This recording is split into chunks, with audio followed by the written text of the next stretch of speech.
Mark Rogers TV, the voice of college football. We are teaming up with SG1 Sports to bring you the very most exhaustive, comprehensive look at college football discussion, debate, and analysis. Talking TCU today.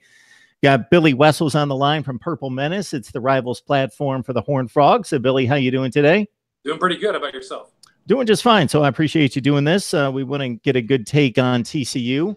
It's pretty remarkable when you consider the recent football history for this program. They've been in the Southwest Conference, the WAC, Conference USA, been in the Mountain West, of course, most recently, and found a pretty early success moving to the Power Five. Had a glitch there in 2013. It was a bit of a rough transition, just that one season, but a program that's got 40 wins in 4 years, has played with the best in the nation and certainly the conference. So before we dive into 2018, just interested to get your take on the state of the program and the success that they found. Yeah, don't forget they were in the Big East for like an hour there in the middle. That's right. When the Big East was going to go crazy and grab Boise State and TCU and be pretty much a national conference. Yeah. So it's been crazy. I mean, I personally am an alum of TCU. I went there from 04 to 09. So I got out just for the Rose Bowl year. And it's just crazy to see what's changed even since 04, even the last 15 years. And just being on campus, the buildings are all totally new and different. And all of that is because of how successful the football team has been. I don't know if you've been to the stadium before or not, but it's been totally remodeled the last 5 to 6 years, and they're planning even more expansion in the coming years ahead as well. So the stadium, the whole campus, the whole town really has been unrecognizable in the last 15 years, and it's a pretty good vibe, and a lot of big thanks to Gary Patterson, who's been there almost 20 years now. I have not been to the stadium, Billy, but I got to tell you, from watching the games on television, even when they were starting to play with the likes of Oklahoma and Texas, it obviously didn't have the look of that kind of atmosphere at the stadium. It looked like a Conference USA type stadium, and not necessarily the atmosphere, but the size of the stadium, the amenities, and the size of the crowd at that point. Yeah, they definitely expanded in recent years, but a big part of it is a much smaller school than those schools. I mean, I've been to Oklahoma's and I've been to all the Big 12 stadiums, I think, by now. And what they have is remarkable. What Texas has, holding almost 100,000. I think Oklahoma, with their recent expansion, is getting close to that. But TCU, their big vibe is they're a small school still. I mean, the current enrollment is still under 10 grand, and if you don't want to look totally embarrassing if you're going to be on national TV, so you want to have a smaller field. I think they can hold about 40,000 people now, which is great. If they can fill it up, great. They have a hard time doing that in the early September games. But as they get into the regular season with Oklahoma and Texas, Oklahoma's coming here this year, Oklahoma State's coming here this year, expect those to be sellouts.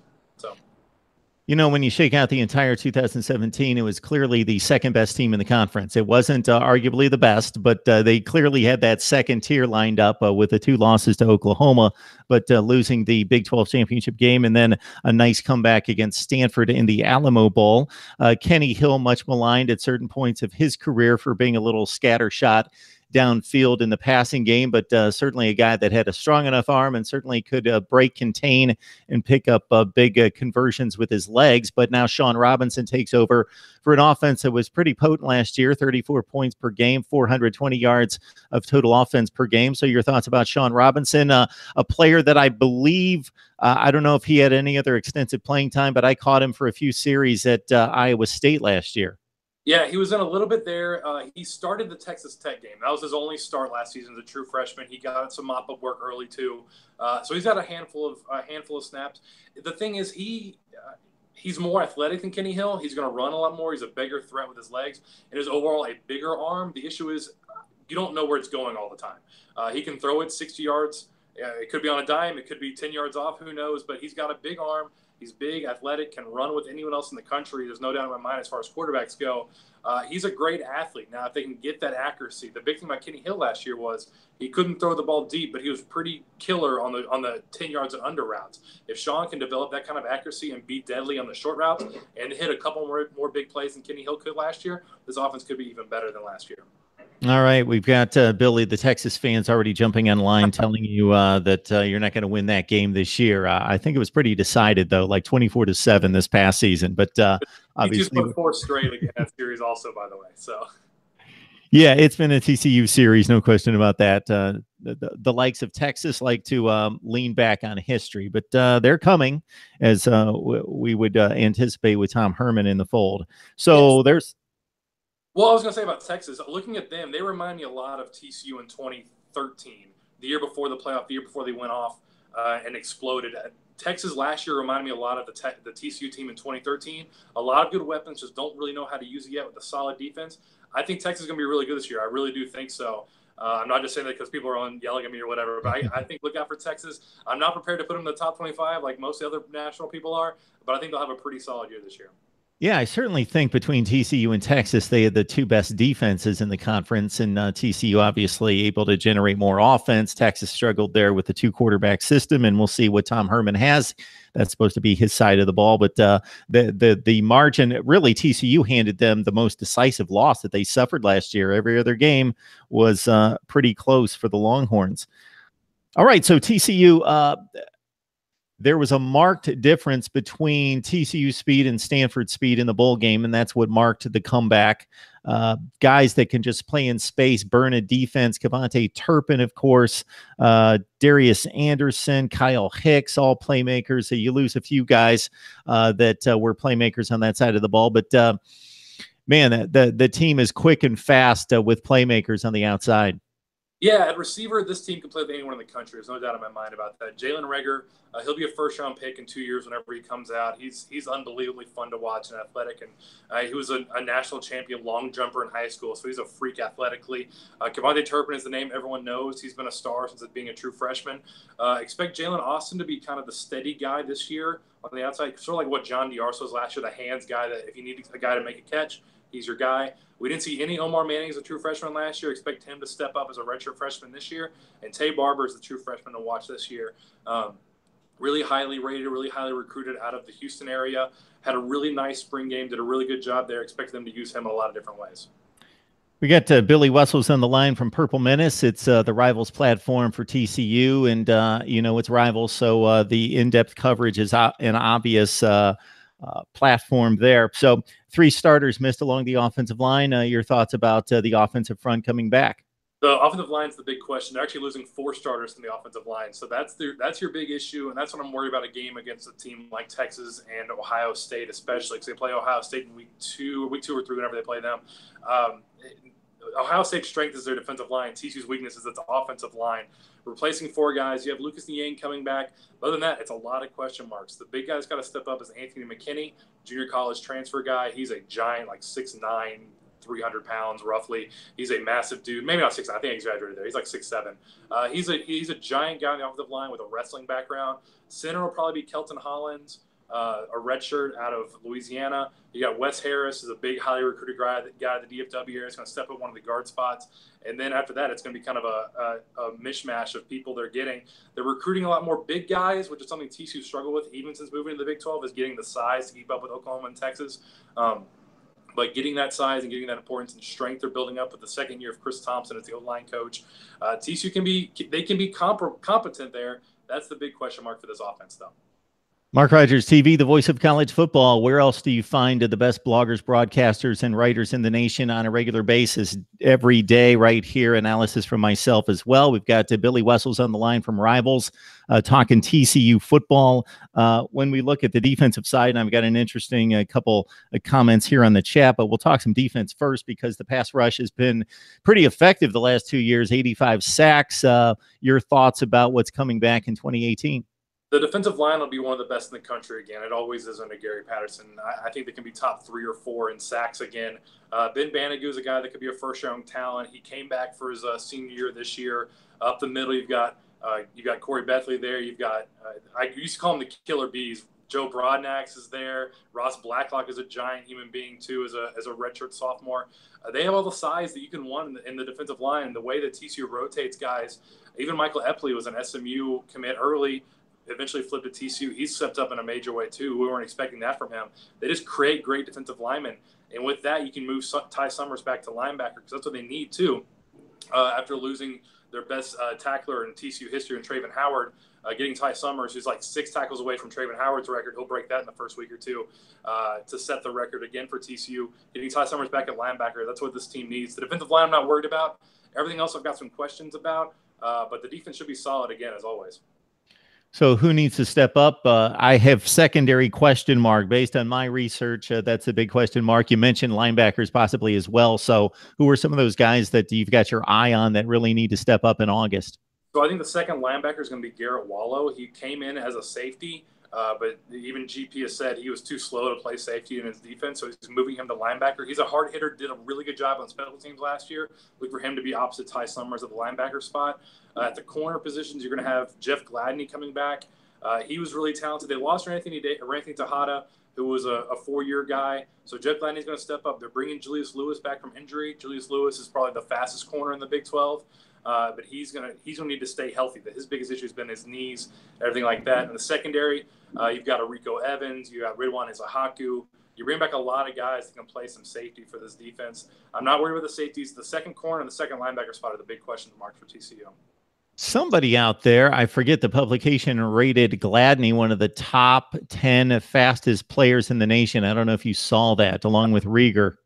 Yeah, and it's true. They're both crazy fast. Like I said, Rager was a state champion, if not national champion, as far as the sprinting and the track and field elements go. Gladney's just fast, man. And Julius Lewis is even faster. He runs a sub 4.40. It's just a matter of if he can stay healthy and stay on the field too. Jeff Gladney's longer. Julius Lewis is a little bit shorter. Kind of the corner we're used to seeing at TCU with Julius Lewis standing about 5'10" and about $175 dripping wet. But Jeff Gladney can cover anyone in the country, I think. Billy Wessels breaking down TCU football. You can join him on Purple Menace. It's the Rivals platform for TCU. Billy, our Texas guy, 19 Savage. You're not beating Texas, but he guarantees a win over Oklahoma.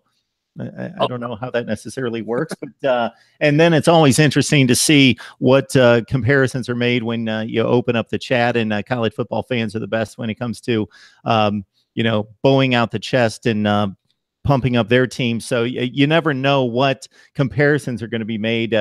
You would never guess that a Georgia fan is boasting about their 2-0 record against TCU all time. I don't remember when the other game was. Of course, they played in the Liberty Bowl just a few years ago. But yeah, Georgia TCU comparisons there. Would have never expected that. But our guy Ryan on the line right there. Do have one question for you. So we've got apparently, according to Fernando here, Phil Steele has run down his bowl projections. And this would be a bit boring it was a great game one time, but to see Stanford again in the Alamo Bowl, I guess that's his projection. That would probably place you second or third in the conference again. Your thoughts about TCU's bowl projection? Not that you've thought about that. Of course, that's way out there, but just your thoughts about, let's phrase it this way. Obviously, if you're at Ohio State or Alabama, it's national championship or bust. You're probably on that second tier. But based on what Gary Patterson's established, I would think a serious conference contention late in the season is the expectation for this program. Yeah, and I've got them sitting there somewhere around, I think 8 wins is the floor. 10 wins is probably the ceiling again for TCU. I got a realistic view about it because of those questions, the offensive line, and plus the schedule. I think Ohio State's really good this year, and it pains me to say that, but I'm worried about that game. You get Oklahoma in town, that's good. Obviously, UT playing in Austin, that's a little bit more challenging. And then have to go to West Virginia, and I think West Virginia is the best team in the conference this year. I think people are going to be sleeping on them a little bit. So I think they're the one team that has a quarterback coming back, and they return a lot of guys too. So I think you're probably going to lose 3 or 4 games because you have having to go to Texas or Oklahoma. They'll probably split those 2 games. They'll probably lose at West Virginia. They'll probably lose Ohio State. So you're sitting there at 9 wins right there. I don't know what that puts them bowl-wise.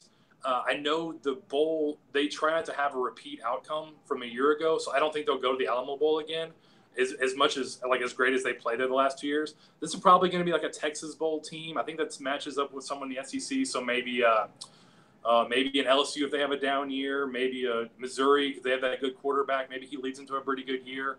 If I had to predict, I'd probably go 9-3 and playing in the Texas Bowl versus someone from the SEC. So. Yeah, I wasn't even considering that they were in San Antonio the year before. That was the Oregon game, correct? They played against Oregon, the big comeback win from down 31-0. Then they lost to Georgia in the Liberty Bowl, and then they beat Stanford in Alamo again. Both big comebacks. But yes, they won't put them there again, likely. But so I think that 9 win range is about where they'll be. They'll probably put them in the Texas Bowl if I know the bowl combinations. So great breakdown of TCU football from Billy Wessels. You can join him on Purple Menace. It's the Rivals platform for TCU as we look at recruiting. top 3 in the Big 12 2018, top 25 in the nation. Number 3, last projection in the Big 12 for 2019. Any recent targets coming into the fold? Yeah, so the biggest guy they've got in this class, I got my notes here. I'm going to look at him, make sure I don't miss any names here. Max Duggan's the big quarterback, guy from the Midwest. A lot of Big Ten teams wanted him. They've brought in a 4-star quarterback. This will be the 3rd straight year now with Shawn Robinson and then Justin Rogers and now Max Duggan. Pretty excited about what he can do. So this is becoming more of a quarterback-friendly school. To help protect him, they've targeted the offensive line an awful lot in this class. Andrew Coker's been the biggest get so far. He was originally a Florida commit. I think he's going to be really good, along with – what's the other guy I have written down? I think Justin Osborne's the big guy playing at IMG Academy in Florida. I think he's going to be really good, too, as far as the offensive line goes. In the last couple of days, they've added DeMarquand Foster, a running back, and Zach Marchicelli as a linebacker out of Oklahoma. So they went to Oklahoma's turf and got him. So they made some big additions. They're trying to get that size, like I mentioned earlier, especially in the offensive line. That's their main target area for this class so far. Billy, it's an ill-timed question. I should have asked it one topic ago, but it slipped my mind. But you mentioned the Ohio State game coming up in week 3. Now, where was that game in 2014? Of course, the players on both sides of the field weren't around for 2014. But in terms of the fan bases and with TCU coming on the negative side of that college football playoff decision, I'm guessing that's just going to be kind of talk and brought up that particular week, and probably has been during the off season, since that's a marquee non-conference game. Yeah, no one in Fort Worth likes Ohio State. I can tell you that. I can guarantee you that. They've become my least favorite team, even more than Baylor, I think. So it's becoming a lot of hate there. This year, I think Ohio State's better. I think in 2014, TCU was the best team in the country, and you'll never convince me otherwise. That in 2014, they had a bad quarter against Baylor, and that stunk. And honestly, if the committee had taken Baylor in instead of Ohio State, I could have understood it, because Baylor won the Big 12. They won the head-to-head. I know they weren't supposed to factor that in there. But there's no ill will. There's no ill will lost in this Ohio State series. They were all really happy to see Alabama get in over Ohio State this year. So, Billy, this has nothing to do with anything else except for 2014, correct? Yeah. There's I don't know if Urban Meyer and GP have met before. I don't know if they particularly like each other, because they've been recruiting a lot of the similar guys in the last couple of years, and Ohio State's won a couple of those battles. Jeffrey Okudah is a safety that they have that I liked a lot coming out of South Grand Prairie, which is in the Fort Worth area, and Baron Browning from Kennedale, which is like 5 minutes from TCU's campus. They both went up at Ohio State. So some bad blood built up over how those recruiting battles went down, but most of it's going to come back to 2014. Yeah, absolutely.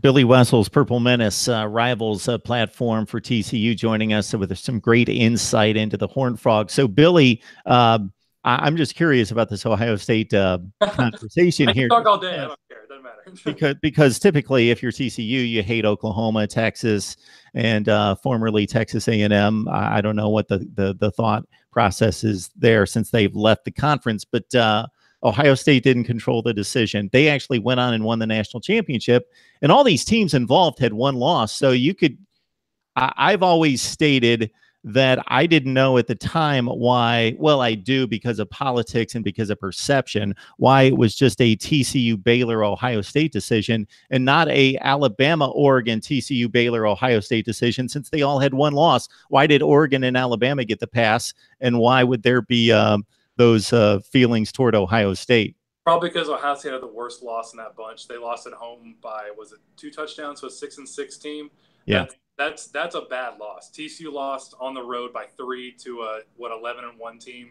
Baylor lost on the road by 2 touchdowns to what a West Virginia finished that year, I think 8-4 or something like that. Just Ohio State had the worst loss at home to a 6-6 team. TCU and Baylor both lost on the road. I think Oregon also lost on the road. I think I was at Arizona. But again, they won their conference. So I don't know. You can debate this all day, all night. I'm going to still be convinced that TCU is the best team in 2014. It doesn't mean anything. Maybe they'll throw a parade and put up a banner. That doesn't mean anything, like at UCF, but I don't know. And Ole Miss was extremely good that year, and obviously in the bowl game, that was an impressive showing from the Horned Frogs. Ole Miss kind of, I'm not going to say they fell apart, but once Laquan Treadwell broke his leg on that crazy play at the end zone, I think it was in the Auburn game, they sort of, I think they lost their next game too, and they sort of fell apart towards the end. But that was the year they had Ole Miss and Mississippi State at 1-2 for a while there. So It was a weird year. I think I'd like to go back and see a 30 for 30 in a couple years on the 2014 season because the first year of the playoff, no one really knowing what to do. I think it'd be really interesting to watch in a couple years. All right, talking TCU football with Billy Wessels from Purple Menace and enjoying the conversation here. So, Billy, before we let you go, I will remind everyone on the live chat that's watching this live, of course, once we stop, if you've missed most of the conversation, it will process and post very quickly to the YouTube channel, and then we'll tweet this out very soon as well. I got to ask you about Gary Patterson. He's done an amazing job there. What makes this guy so good? That's all he cares about is winning. That's his life. He doesn't live far from the stadium. He just kind of walks over there every day. He doesn't literally walk, but it's a very short drive. And the thing about him, he's just so focused on that one thing. He doesn't have his national title yet. He feels sort of robbed in 2014 and also robbed in 2010. They went undefeated and won the Rose Bowl. They could have had a shot that year. 2014, they definitely deserved a shot in the dance. Didn't get it. That's what's keeping him around for. He's on a contract through, I think, 2024 now. But it wouldn't surprise me if, say, they won in 2022 or 2023 and he wins and just walks away from it. He's not going to coach anywhere else. He wants to win a national title at TCU, and that'd be his legacy. All right, on the live chat, it's Ohio State 1, TCU 1. Horned Frogs win, according to Fernando, 34-27.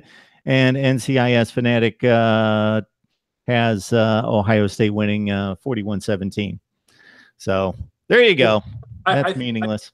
It is meaningless, but I'll probably end up picking Ohio State that game because of how good that defensive line is and how poor TCU's offensive line is. That's where games are won and lost. I think TCU has the receivers to keep up with them. Shawn Robinson's a bit of a question mark, but Ohio State has a question mark at quarterback too. I think it's going to come down to the line play. I think Ohio State has an edge there.